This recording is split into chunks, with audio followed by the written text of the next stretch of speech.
You weren't expecting that, were you?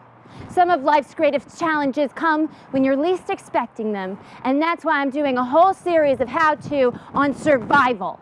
Because I think it's important that you know how to handle every eventuality.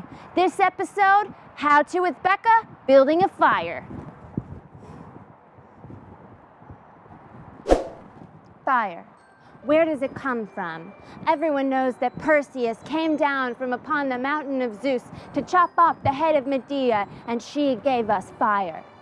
Since then, for millions and billions of years, humans have used fire to cook things with, to heat their homes, and to make their jacuzzis hot. But do you know how to build a fire if your life depended on it? I didn't think so, because I didn't know either until I figured it out earlier today.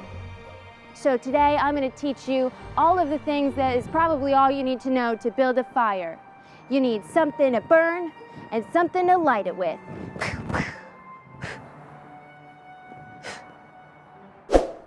In the case of an apocalypse, you might need to build a fire in any situation. That's why I always keep a portable fire pit close at hand.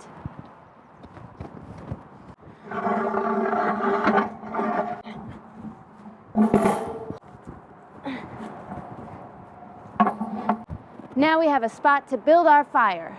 Next thing, we need something to burn. You can find easy to burn firewood in any grocery store or hardware store around you. But guess what?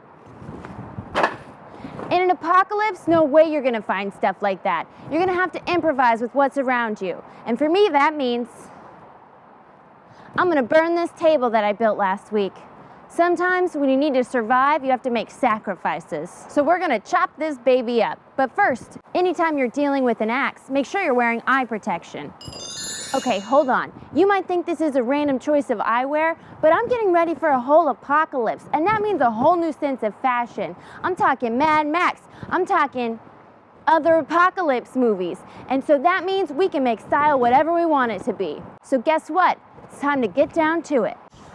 Ha!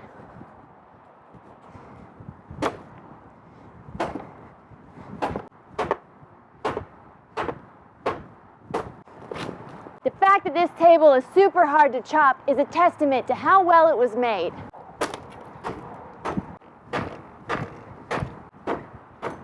The tricky part is hitting in the same spot twice. Good enough.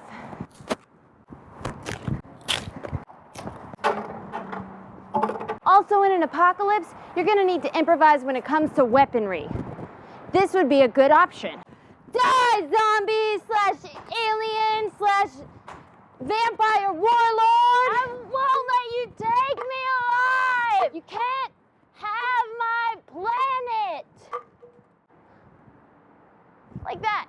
Now that we have our firewood, it's time to use the gifts Medea gave us and get this fire blazing. I have 2 big rocks. I'm gonna strike them together and get a flint going. That's gonna spark a fire and ignite this whole thing.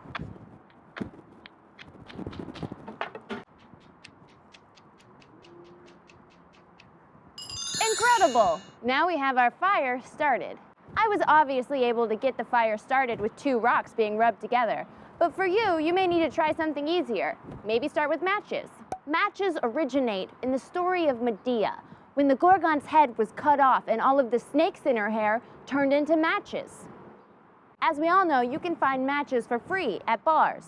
This can happen before or after an apocalypse. Come on, baby.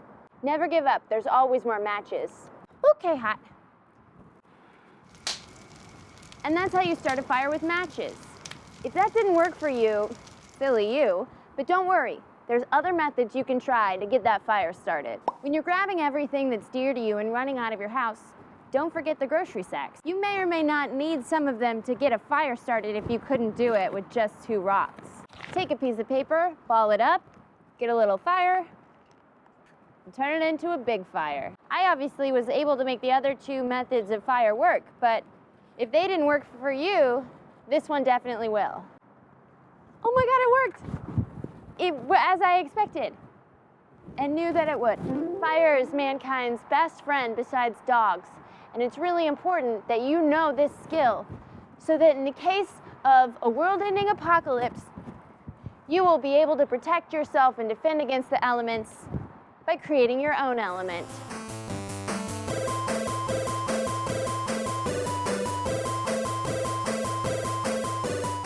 Table, I want you to know that you were a good table, and you served us well for the week that we had you, and you will always be remembered.